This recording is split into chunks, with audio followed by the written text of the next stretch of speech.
Hi guys, welcome to another episode of Making Moves. Today I decided I'm going to try and podcast while I get ready. I'm going to a Jelly Roll concert tonight and I'm in the mood to yap and I miss talking to you guys and I've had the craziest day and I just want to document it. So we are going to do a little get ready with me. I'm super excited because I feel like I've never seen a podcaster do this. So we're going to try it out.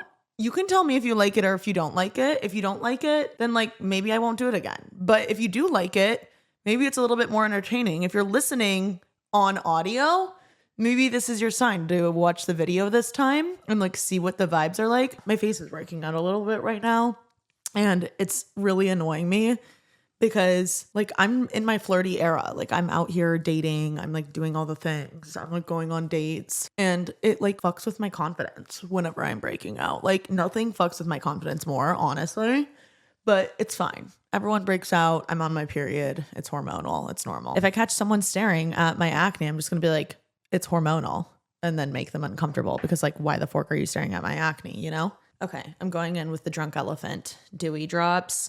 Or the bronzing drops. I don't know, just feel something. I need a self-tan tonight because tomorrow I'm going to Memphis, Tennessee for my friend Anna Grace's wedding. And I'm so excited to celebrate her and see her and see all my friends Sarah and Shannon and I don't know, all of, those girly pops that'll be there. But I am a little nervous, I'm not going to lie, because I don't have a +1. I'm just going alone and I've never been to Memphis before. So it's just new city, new group, new people. And Sarah and Shannon, the people I know the most, are bridesmaids. The thing I keep trying to tell myself, even though I am an extrovert and I'll be fine and I can meet people so easily, that's not what I'm scared about. I feel I just get a little nervous, okay, what am I going to do during the day? I don't want to bother people. It's that type of thing. But the thing I try to remind myself, which I think is just a good reminder in life, is that amazing people know other amazing people. Great people attract other great people. This is your sign. If you're invited to something by someone who's amazing, but you don't know anyone else and you're kind of scared to go, maybe just bite the bullet and go, because they're inevitably going to surround themselves with other like-minded, amazing, fabulous, great people. And you might meet someone that could be a regular in your life, that could be a new character in your life just by going to this, because this person that invited you is awesome. So they're going to have other awesome people around them. And I feel that's what I try to remind myself when I'm not feeling it. I'm putting on my eyebrows right now. This is from, oh, that sounded great. From Benefit 24-Hour Brow Setter. I love this product. It's a holy grail of mine.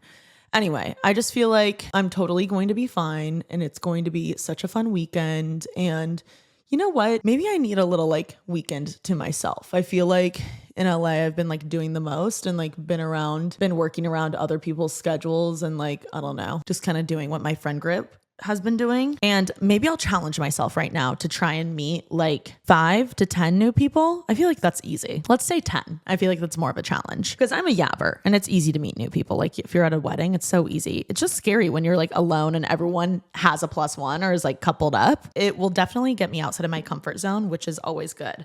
Now I'm going to go in with my NARS light reflecting foundation. The shit is amazing. The best foundation. And everyone always asks me, oh my God, what do you have on your skin? Your skin looks amazing. It's this shit. It's light, but it actually covers up your skin. This isn't a beauty tutorial, by the way. I'm just feel I need to address, especially for the audio listeners that are listening and they're what the heck is that product that I can hear? So anyway, as I apply this, I kind of want to answer some of your guys' burning questions. I threw up an Instagram story the other day asking for questions you guys had for the pod. And I didn't even request a theme. I was just any and all questions.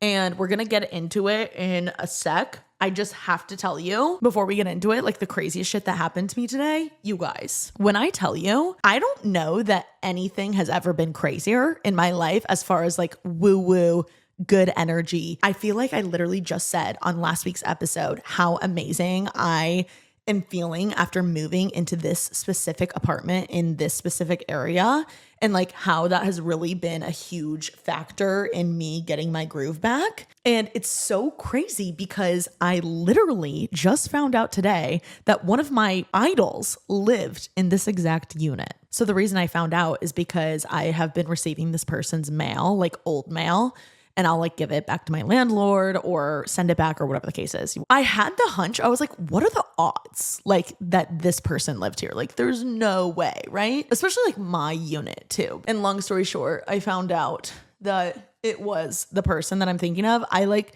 wish that I could tell you who it is because there's like so much lore that goes into it. But just know like one of my idols lived here. And their career really blew the fork up here. Actually, honestly, their whole life did. They really kickstarted their like insane personal life and insane career in this place that I'm living in right now. And it's just so crazy that like they had a whole life here. And it's just so insane, like picturing like, oh my God, I wonder how they decorated it or like how it looked. And it just goes to show that this place has incredible energy, incredible juju, incredible vibes. I'm just like kicking my feet, giddy, like freaking out. It felt like such a good sign. Like, I don't know how else to explain it. Please just imagine just for a second, like you living in your current place and like your literal idol living there previously. Out of all the places and units and numbers and just like areas in LA that you can live in, like the fact that someone I look up to so much has lived here is insane. Like when I found this place, I knew it had amazing energy and I had a gut feeling that I was going to move in here. But it just goes to show, like, seriously, trust your gut, trust your intuition. Like feeling and energy and like vibes are way more important sometimes than like logistics and facts and other things. Like you have to trust your gut. You really do. And I think the same thing goes for like dating, relationships, jobs. Like it's just sometimes a vibe. Even when you're like hiring someone, like it's sometimes, you know, sometimes people have like a better resume, but like this person's vibe is way better. And like that's more important, you know? So yeah, I'm like kind of on cloud nine right now because I just feel like that's such a good omen, such good energy. Like my friends are freaking out just because they're like, TK, that is like so you and so insane. But obviously for like privacy reasons, like I'm not going to disclose who it is until like I move out of this place. But so insane. I hope that I meet them one day and we can like bond over this because like it's just so crazy. I think another thing that this whole saga finding out like someone iconic lived here has taught me is that it's so important to visualize your life and look up to people and like kind of not only look up to them in like one aspect of their life. Like I'm really big on like surrounding myself with people that literally live a life that I want to live. Like they don't just have the career I have. They don't just have like the husband that I would like to have one day. Like they have it all. And I think that's really important when you're looking for like a new job or you're dating or whatever the case is. Like you really need to pay attention to what your boss does outside of work. You really need to pay attention to what your crush does on the weekends when they're not working, how they act at work, you know, what's their daily routine like? Are they working out regularly? Do they like to go out to eat? Do they like to spend time with their family? Like things like that, especially if you're looking for a new job and your boss like doesn't ever spend time with their family or doesn't value friendships or doesn't, you know, those things are important because if they don't value friendships, then they're not going to understand that you value friendships and you'll never get time off to go home or like just little things like that. It's really important to look at the big picture. And when you visualize your future self, like think about the big picture and what you want. Like, you know, do you want to be working on the weekends? Do you see yourself going on a family vacation regularly or, you know, every year? Even little things like, do you see yourself waking up and going for a hike and getting a smoothie? Or are you more so the like rot in bed all day and order food and like be in sweats all day? Like, because that's important because you ideally want to date someone that's similar to you or surround yourself with people that are similar to you because then you'll have a similar outlook. I look fucking crazy right now. I'm putting on my contour. Anyway, it's something that I've been thinking about a lot, and the way I visualize my future self and like my higher self, like that's a big thing right now is like people are like, type out your dream day to ChatGPT and then it'll like explain what your life is going to look like. And I haven't done that yet. I really want to. But I think it's important to like do that before you even type it into ChatGPT. Write out what you visualize your life to be like, because the more you visualize it and plan it out, like the easier it will be to accomplish and make happen. And I think it's fun and helpful when there's like other people that have done what you want to accomplish before you have. And when you have someone to look up to that has like already done a lot of things that you want to do one day, like they can teach you how to do it in an easier way. Like you can learn from their mistakes. So I'm really big on that. And it's just so cool that someone that I have looked up to for so long clearly was on / is on a similar path to what I'm on, or I'm on a similar path to what they're on. It felt like a hug the universe gave me, which was so kind. Honestly, it didn't even feel like a hug. It felt like a kiss on the lips from the universe. So thank you, universe, for doing that. I really appreciate it. It's so funny too. Like, I don't know, like maybe I'm being Delulu, but I'm just going to say it anyway. It's like good to be Delulu, by the way. Like sometimes I feel like when I found this news out and I thought about this person's life and like what it panned out to be, it made me think like, oh my God, they probably never in a million years thought all of this amazing stuff would happen to them. Like they probably are blown away at where they are in life right now. I immediately thought the same was going to happen for me. Like I probably can't even write down what's going to happen for me one day because it's like way bigger and way better and a perfect fit for me. And that like gives me peace and makes me excited about life, especially about with like the men I'm dealing with currently. I had a moment LOLing and like thinking about the silly, stupid men that I've been like thinking about or fantasizing about or like having a crush on right now who like just like aren't giving much. And I'm probably going to look back and laugh at like me, not spiraling, but like even thinking about having a crush on these men, because it's like the perfect guy will come when the time is right. And they're probably bigger and better and more awesome than I could ever even imagine. And that brings me peace. And it should bring you peace too, knowing that like if things are confusing right now in your love life or you're spiraling a little, like you shouldn't be confused ever. Like your perfect person will never make you feel confused. Things should be crystal clear. It should be easy to say that they like you. They should be able to fully immerse themselves into your life and love every bit of it and love every part of you. And like, you shouldn't be like scary or intimidating to them at all. So I think anyone that's giving you anything less than that can kick rocks. Like, honestly, I know these men right now probably are not my person, but whatever. I'm enjoying it. Okay. I wanted to answer your burning questions. And the first one is, and I got this a lot, which is why I want to answer it first, because I feel like I have multiple answers. The question is best networking advice. Or another one was all things networking. I know you've talked about it before, but I feel so awkward trying to network. Help. Okay, let's go to the first one. We'll start simple. And I'm just going to say my off the cuff, haven't even thought about what I want to say. Just like, this is like what I would tell a friend if they asked me right in front of me. And I feel like that's what I'm trying to do more on this podcast. Like, y'all are my friends. I want to help you. I want to see you thriving. I'm rooting for you. I want to see you succeed. So like, this is what I would tell my friend who I want to succeed. I want all my friends to succeed. Networking is like doing a dance. Okay. There's a line that you can cross. Let's picture the line as like being out of bounds. Like when you're playing pickleball or you're playing football or any type of sport. If you go out of bounds, you're crossing the line and it's too much and it's not going to land and it might ruin any other opportunity you'll have in the future. Like you cannot fully cross the line. Now, you can kind of dance on the line. You know when you like are playing pickleball or you're playing tennis and the ball hits the line and like technically it's in because it hit the line. It's not outside the line.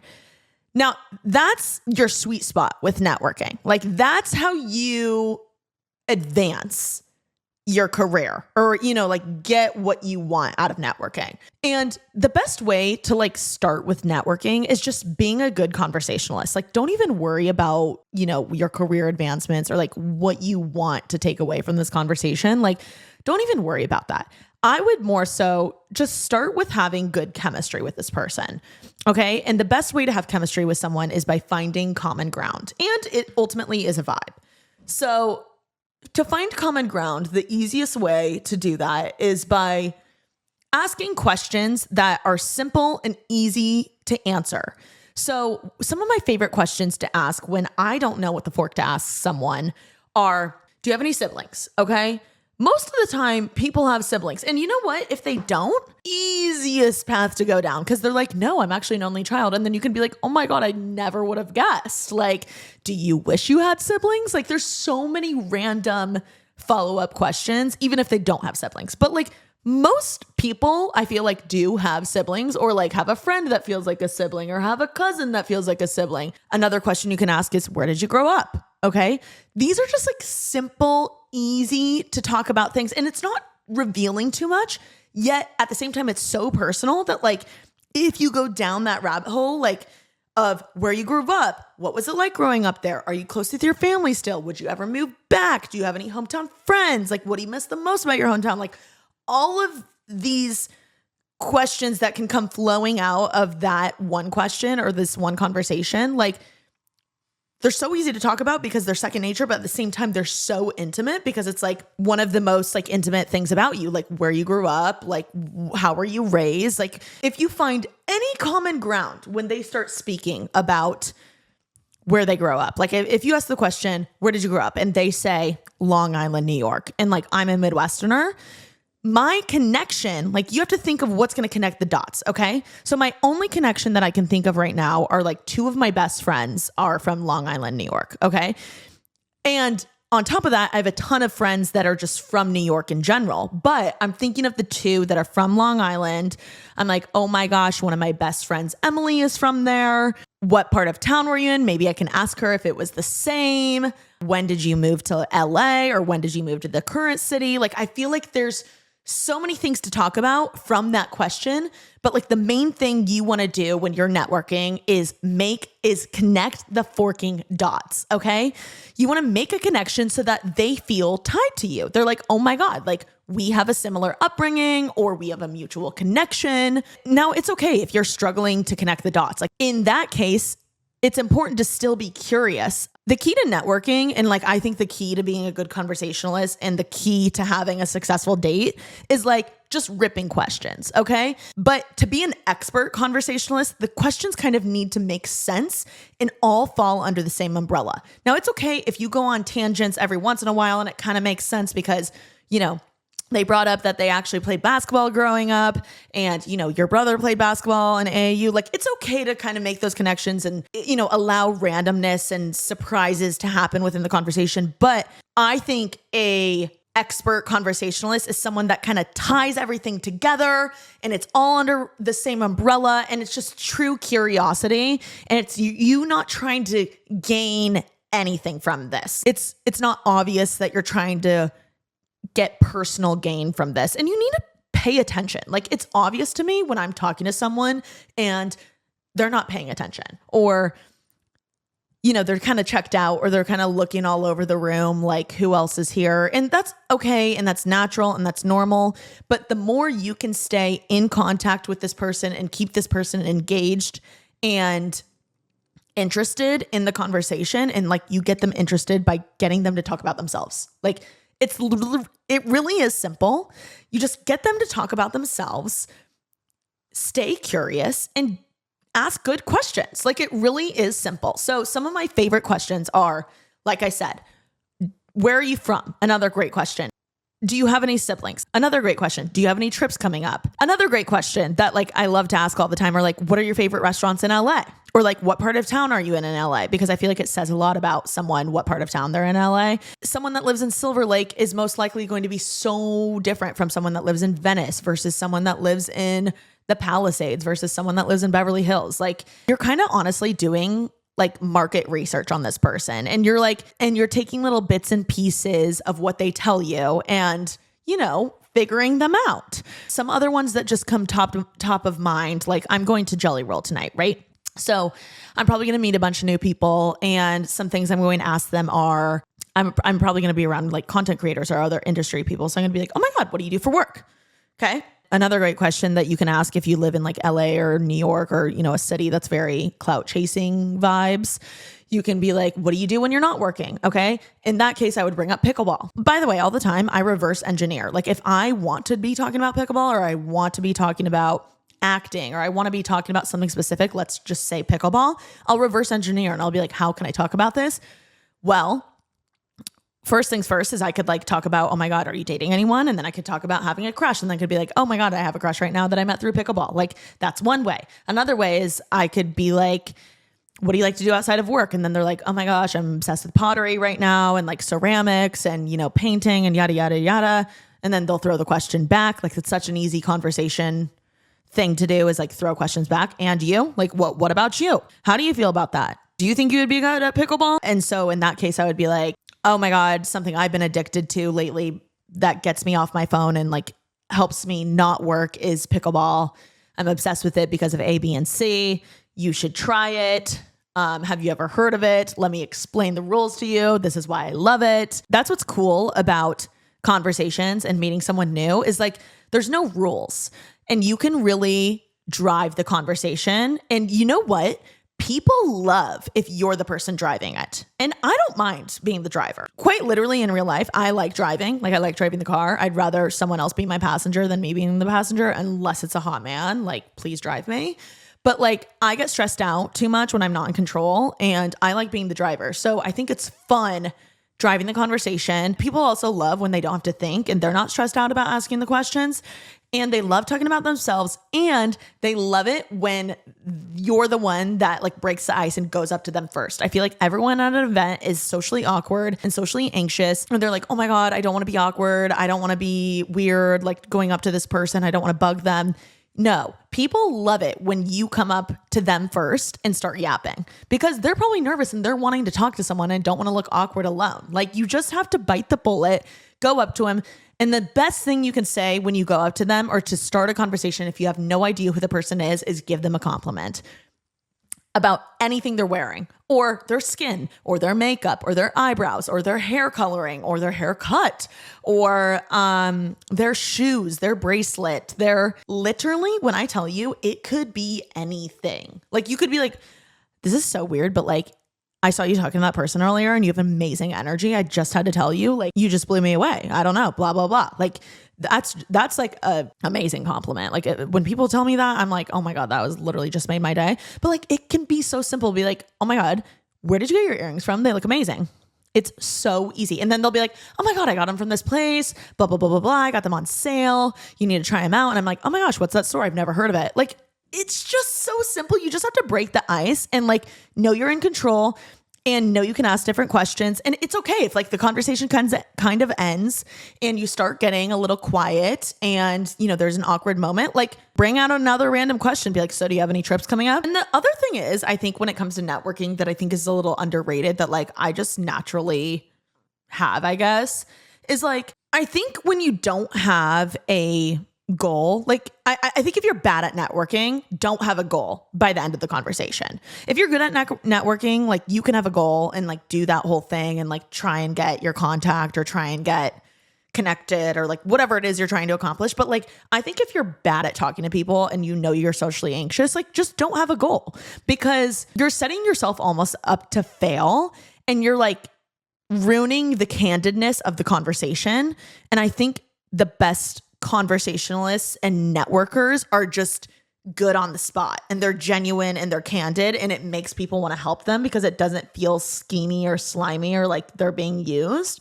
So I think like just have in your head, you have no goal afterwards. Like let's say you've been trying to meet with this person forever and you want to work with them. Like you're not going to get the job by meeting them for the first time ever. Like, let's just be honest. You're probably not going to get the job. So like, don't even have that in your head. Just make the connection, compliment them, have a really good moment, and leave the conversation before you think you should. Always leave the party, the conversation, the date, the wherever the fork you are, leave it before you think you should because you always want to leave people wanting a little more and you don't want to overstay your welcome. That's where you're crossing the line, okay? You're not doing the dance. You're not even on the line. You're crossing the line and now you're annoying this person and now they're going to have in your head, like, you don't want to be associated with, oh, this person's here or, oh, 1 second, I have to talk to this person for a sec. Like you don't want to be associated with that vibe at all. You want people to be happy to see you. You want to make them feel good after the conversation. You want to leave them wanting more and only feel good vibes, good energy. Okay. That's another thing is like how to be good at networking. It's just like, don't overthink it, have fun, and have a good little bite-sized appetizer of a moment of a conversation, and then get the fork out of there. Like, move along. If you run into each other later in the night, that's totally fine and that's fabulous.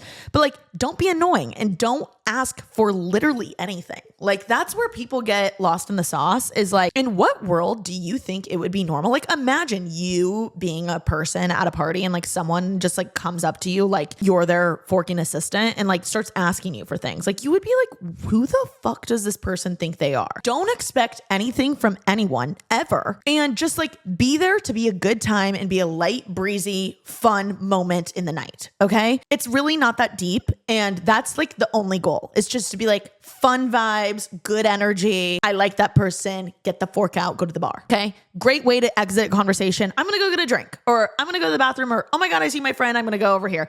So sorry, my friend just texted me. I got to answer this, but so good to see you. Have a great night. I hope I see you soon. You want to get in there and out of there. Okay. In and out burger. Okay. Going back to don't ask anyone for anything and don't expect anything from anyone.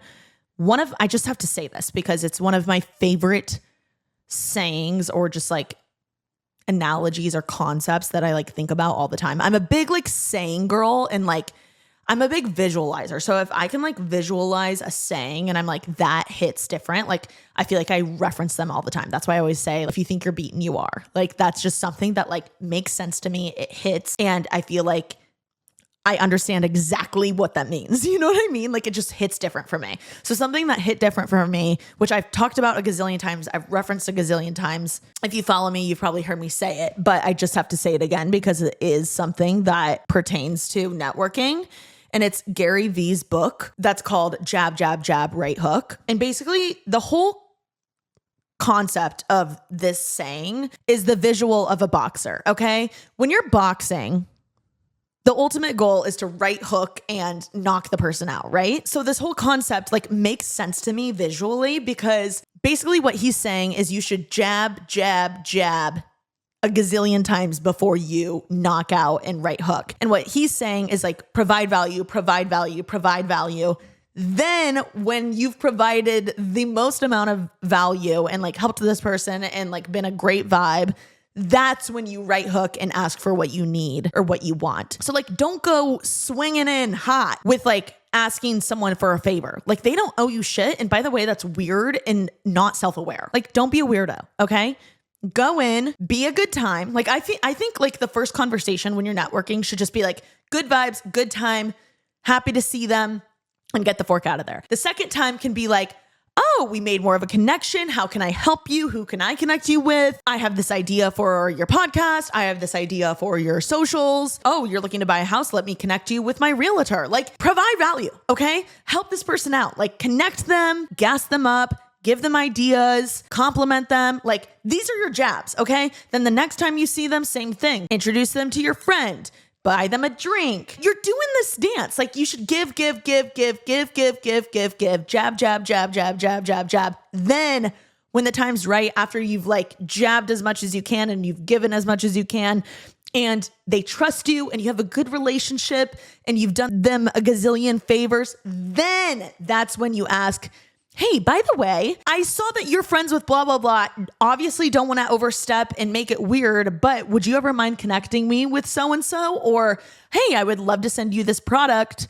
Do you mind sending me your address? Like, that's when you right hook, and that's when you ask for what you want. But don't be weird and don't ask it too soon. Like, I would much rather you wait way longer than you need to ask for something than the opposite. I feel like I need to tell myself, because I almost wait too long. Like, dude, just ask. It's fine. You've done them a gazillion favors. You've shouted them out a gazillion times. Like, TK, just forking ask for what you want or ask for advice. But like, y'all aren't me, okay? Get yourself off your high horse and just jab and give people what they need, gas them up, provide value, do them a service, do them favors, like work for free. And then after like a year, then you can ask for your favor, okay? I can literally think of people at the top of my head that when I see them at an event, I'm like, I know they're going to ask me for like a connection, or I know they're going to ask me to do some wackadoodle shit that I just don't want to do. And like, I don't want to see them. Like, you don't want anyone to feel that way about you. there's been times where like I've been DMing someone and I've been like going back and forth and I'm like happy to DM them. And then I'll like give them a little bit. I'm like, yeah, like let me connect you with so-and-so. And then they overshoot it. They're like, oh, and can you connect me to blah, blah, blah? Oh, and can you post this? Oh, and can you blah, blah, blah, blah, blah. And I'm like, whoa, whoa, whoa, whoa, whoa. I did not sign up for this. Now I'm quite frankly uncomfortable. Thirdly, like I want nothing to do with you. And like now I feel used and weird. So you don't ever, ever, ever want to come off as that. I find that the most successful people that I know in this industry barely ask anyone for anything because they're too scared to, and they know how valuable the relationships are. And honestly, there's been a lot of people that have just been used or burned or like asked for too much when there isn't any relationship foundation underneath. If you have no foundation within your relationship with someone that you're trying to get something from, like why the fuck do you think you can have the audacity to ask them for something? Like that's fucking nuts. Another thing that comes to mind when I think of networking and just something that is so helpful, honestly, are mutual connections. Like if you have any type of mutual connection with this person, bring it the fuck up and don't like name drop and be weird about it. Make a little puzzle and a path to get there. Let's say you know you have a mutual connection with someone and the other person doesn't know. And you know that like your mutual connection is like obsessed with country music. Like somehow bring up country music in the conversation and be like, oh my God, my friend so-and-so is obsessed with them. And then they'll be like, oh my God, like, wait, you know, so-and-so. You can even just bring it up and like rip off the Band-Aid. You can be like, oh my God, I think we have so many mutual friends. Like, do you know blah, blah, blah? We've actually talked about you before. They've said great things. That literally just happened when I ran into Tanya Rad at Aloe. I was talking to her and I was telling her how big of a fan I was. And I was like, oh my God, we actually have so many mutual connections. Like she was like, who? And then I start listing off random people and she ended up following me on Instagram. Like I literally love her so much. I'm so honored. But I feel like she followed me because she probably saw, first of all of our mutual connections and was like, oh my God, like this girl's totally in my orbit. Have I not heard of her before? I think mutual connections are like one of the best like telltale signs of like check marking, like, oh, they're normal or like, oh, they're a good person or like, oh, they're cool. Because then it just kind of like lets the mutual connection do the work for you. Because if they like their mutual, then they're like most likely going to like you. Like I said at the beginning of the podcast, cool people know other cool people. Great people know other great people. It's just a thing. All right, guys, I'm back. I was getting Kenzie settled and we were yapping and I ate some food. I made the most delicious wraps with the siete tortillas. And then I put turkey and mayo and lemon and avocado and Parmesan cheese and butter lettuce. Oh my God. Like I know I'm going to hyperfixate on it for like 2 weeks and then get so sick of it that I can't even think about it. But like, it's so fun to find a new meal to hyperfixate over, especially like if you're making it at home. Like, holy shit, I feel like a beast right now. Anyway, I feel like we're going to tie a bow on the networking question because I feel like I gave a lot for just one question and I want to answer a few more before I wrap up this episode. But if you want me to do more in-depth networking episodes, I'm happy to do that. I'm happy to go down that road again and tell you even more tips and tricks. I know networking can sound intimidating and so many people struggle with social anxiety and talking to people and conversing, but be yourself, have fun, get into the convo, ask some good questions and get the fork out and you'll be in the clear. Okay. The next question is a fun one. Who are you rooting for on Dancing with the Stars? Okay. I've got to be honest. I've never been like a huge Dancing with the Stars person. Like I've never watched it on TV. I'm going in with James Charles's Painted Blush, but I do be watching the clips on TikTok. And after watching the clips, I love Ilona. I think she's probably my favorite. I also love Pommel Horse Steve, the like Olympian guy. And I'm not gonna lie, I'm really shocked by Brooks and Gleb. Like she's a good dancer. She's obviously so hot and it's fun watching them like make out and be obsessed with each other. Like I'm kind of living for this. What's crazy is I realized her and I are the same age, which is fucking nuts. Like she's so beautiful and so hot, but for some reason I thought she was like in her 30s. I don't know why. Like she's obviously so gorgeous. She just, maybe it's like the way she carries herself. I don't know. I would say those are my favorites. Who is another person that I liked? Oh, I also am like interested or intrigued by Danny Amendola, Zandra's man. Just because like obviously he's hot too and he's so random and like sorry but like I've never really heard of him and I think it's so random that he's on it and I feel like he's like sorry but like irrelevant just like to be a star on Dancing with the Stars, but like go off. I think he's like dancing really well, or I like keep seeing the clips and I'm like, whoa, not him like actually being good. So I feel like this is like a good career move for him because like now I know who his name is, now I know who he is, like now I know what he's all about. And like, he's kind of on my radar and he's kind of a zaddy. So yeah, like go off, Xandra. Do I think Xandra's out of his league? Absolutely. Like, Xandra, what the fork are you doing? Like, that man, first of all, is just like way too old for you. Like, it's probably so much more of a flex for him to be dating her than vice versa. Like, she needs to be like slaying with a 28-year-old or something who's like crushing it. Like, she needs to be dating like an athlete or like another DJ or I don't know, someone, with all due respect to Danny Amendola or whatever the fork his name is, but like she needs to be dating someone like a little bit more relevant or just like less of a fork boy. Like, I don't like the way he kind of talked about her. He was like, "Yeah, my friend." I'm like, you're literally like 40. Like, you're still being friends. Like, you're still in the talking stage with people. I'm like, you sound like a 22-year-old when you say that. That's kind of crazy and cringe to me. But like, he is a zaddy. So I do get it, Xandra. I do get it. It's probably fun for her. And she gets to like go to the Aloe gym when she visits. So it's like, go off, girl. What clubs did you do in high school / did you do anything to benefit your career? I don't think there's any like specific club that like catapulted my career or like helped me get to where I am today. But I do think being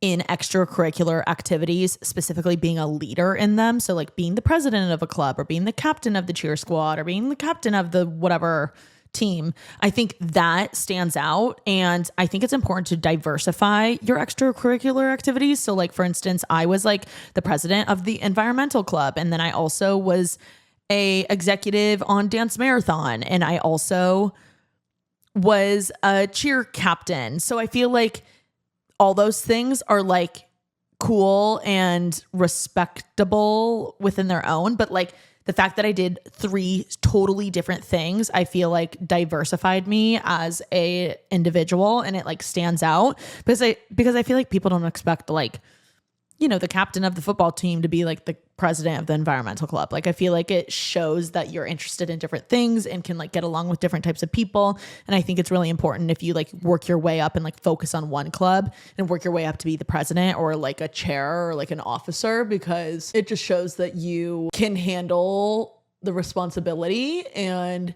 you're a good leader and people listen to you and pay attention. Oh, I also was our class president. Like, LOL. Am I supposed to be in charge of doing the 10-year reunion? Because like, honestly, I'm stressed about it. And like, personally, if I'm being honest, like, I don't give a shit about going to a 10-year reunion. Like, I'm like, I had my guy friends be like, are you planning it? And I'm like, I don't really want to. Like, I don't care to go.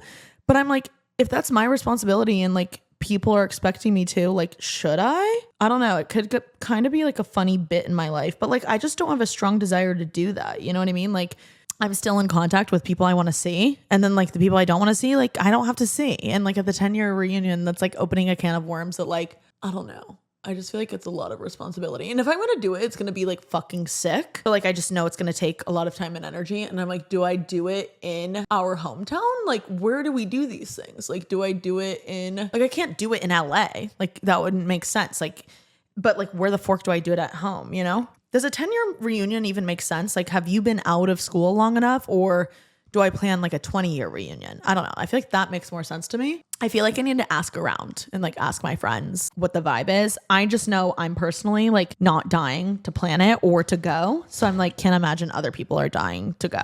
Kind of crazy though that I was our class president. Like, huh? So random. It does track though. It does make sense. I think like definitely having that on my resume like helped. And it like, I don't know, I think someone who is class president or like president of any club can handle a lot more than someone who isn't. I'll just say that. Get involved in something that you're passionate about and you feel like you could have fun doing, and then work your way up and make connections and get outside of your box. I think all of those things are healthy and good to do. And like, someone that is involved in a bunch of things is way more enticing and a better candidate than like someone that's going to go home and rot after school every day, in my opinion. When are you doing a house tour? I don't know. Probably not anytime soon. One, just because like it's not even close to being done. I think I'm more so going to show bits and pieces as I finish decorating my house. Like, for instance, like right now, this is my project, the IKEA closet that I just got built. And like, I need to organize everything within it. And like, I don't know, I'm taking one thing at a time. And also just for safety, I don't really feel comfortable doing a full blown tour, but I am going to show like bits and pieces So if you follow me along, you will see that. I'll probably do a tour maybe towards the end of my chapter, or maybe I will do a tour. I don't know. I'm like open to it, but like I'm not close to being done with my stuff. So I'm not going to do it anytime soon, but like in the near future, maybe I'll do a tour. Let me know. Like, do you guys want to see a tour of my place? Please comment down below. The next question, this is interesting. Advice you would give a 20-year-old who has money saved up and wants to get out of your hometown. My advice is simple. Move the fork out. What are you waiting for? There's never going to be a good time to move out of your hometown. It's one of the best things I ever did for my personal growth is moving out of my hometown. You learn so much about yourself. You can always move back. And I think everyone should do it. I think everyone should experience it. Life is way too short to not try and do what you've always wanted to do and push yourself and get out of your comfort zone. Nothing's going to happen for you if you're just like sitting at home waiting for shit to happen. You have to make it happen yourself and get the fork out of your hometown. See the world. Get yourself surrounded by people who weren't raised the same as you. It's awesome. It opens up your mind. It shows you, it introduces you to fresh perspectives. It's just good. Everyone should do it. And you can kind of tell when people don't move out of their hometown. I get it. I'm not knocking it. It's not for me. I think everyone should move out of their hometown at some point. That's just like my personal opinion. I don't think like you're a bad person if you don't. I do think you're not as like worldly or, you know, have as open of a mind if you haven't moved out of your hometown. And I think it shows. I think it's obvious when people have moved out and they have fresh perspectives and have different types of people in their life and friends with different backgrounds and different races and different, just like the way they were raised. Like, I think that's important to like see different perspectives because you don't want to be like, think about how boring it would be if like everyone in your life was raised the same as you, and it just feels so narrow. Like when there's this like amazing world out there, you know? I'm putting on lip liner. Sorry, can't really speak right now. Putting on Love Trap by Charlotte Tilbury. Let's put on some Benetint. What is your biggest turnoff? I would say currently my biggest turnoff is someone that is wishy-washy and doesn't know what they want and like isn't confident in their decisions. Like someone who's indecisive and doesn't make it crystal clear to me if they like me or not. And they're not making a plan, like not making a plan when you've been flirting with me, tossing me likes on my story, texting me, asking me to hang out. Like it's just weird to me and it's unattractive and it's just a turnoff. I'm like, okay, so you don't follow through. Like you don't finish the job. Like, you don't execute. That's what it says to me is like, you're the type of person that's like halfway in and like, I don't really fuck with that. It also drives me nuts. Like it's turn off to me and friends when they're like, yeah, like I'm kind of interested in going to this thing you invited me to, but like who's going to be there? And like, what's it going to be like? I'm just like, can you like fucking commit? Like people with commitment issues and like who aren't willing to execute and finish the job and like go after what they want. That to me is a turnoff. Sorry. What's your fear or phobia? Okay. My irrational fear is like Disney adults. Like, sorry. Y'all are fucking weird. That's just, y'all are scary. I think it's weird. Sorry. Grow up. I'm allowed to have an opinion. And so are you. If you are a Disney adult, I'm sorry, I don't really fuck with that. I'm sure there's things that I do that you don't really fuck with, but that's okay. My other fear is like unattached hair. Like I can't even think about it. Like, ooh, like, ew, I can't even, when people like take their hair and like put it on the shower, I want to throw up. Like that's like a phobia of mine. And then like actual like greatest fear is like ending up being alone, like not finding my person, doing life and like getting all these cool experiences alone and not being able to share it with someone, which like I know ultimately I will always have my friends and my family and like my brother and stuff. But like I want a lover and like not finding my partner in crime that I can like do life with and also have sex with like really scares me. But I know I'll find them. It's just going to take some time, but it just scares me. Oh, this is crazy. What's your favorite physical feature? Probably my mouth, my lips and my teeth. I feel like I was blessed in that department and everyone always asks if I've gotten lip filler. No, I'm just naturally this juicy. Like, can you believe it? I also just like, I think a smile on someone is so attractive. And I'm grateful, I'm confident in my smile because I do be smiling a lot and it keeps me smiling. And I would say that probably. What a cute question. Why don't you guys comment down below what your favorite physical feature of yourself is? And it's funny, I like am attracted to smiles and like I feel like when I'm like crushing on a guy, I'm like looking at their mouth more than their eyes because like, I don't know. I'm like a big mouth girl. I want to see like what's going on in there. Do you brush? Like, are you flossing? Are you tongue scraping? Are you whitening? You know what I mean? Are you applying chapstick? Like I can't with a man, even if he has the most amazing teeth, but if he has like crusty, dusty lips, like ugh, get some fucking Aquaphor, bitch. Are you in a secret relationship? I don't know. You'll just have to see. Maybe I'll hard launch soon. No, I'm kidding. I'm manifesting that. I have some crushes right now. I'm having fun. I'll just say that. Ways to approach guys at a bar. Good question. I think one of the best ways to approach men at a bar is by asking them for a favor, like being like, oh my God, can you hand me this napkin? Or like, can you take a photo of me and my friend? I mean, you can always toss a compliment, but I think like the whole hunting male shit is better if you like ask them for a favor. And a really good one is asking them to take a photo of you and your friends. I think that's really fun and cute. And like joking. I think like banter and joking and kind of roasting is a good way to approach versus like complimenting. Like if you see a girl that you want to be friends with, compliment her. If you see a guy that you want to like hook up with or, you know, start keeking with and like have a crush on, like I think roast him. And like if he doesn't take the roast well, like he's fucking weird. Like you don't even want to be around him. I think like roasting can be like hot and fun and like a good indicator if they have a sense of humor. Okay, those are all the questions I'm going to answer for now. Thank you so much for tuning in and listening to this episode of Making Moves. If you haven't yet, please leave me a review and a rating. It would mean so much to me. And I am going to be doing giveaways moving forward. So maybe we'll do one, like if you leave a review. I don't know. I'm not guaranteeing anything right now, but like it would just mean so much if you would take the time to review and rate, especially if you do 5 stars and gas me up. Like, you know, I'm a words of F girl. It would mean so much. If you have the extra time, I would love you for that. And be sure to follow me on all the socials at TK's Juicy Pulls on Instagram and TikTok and at Making Moves and at Making Moves Pod. Follow us. Love you guys. Be sure to make someone else's day this week. I'll see you next week.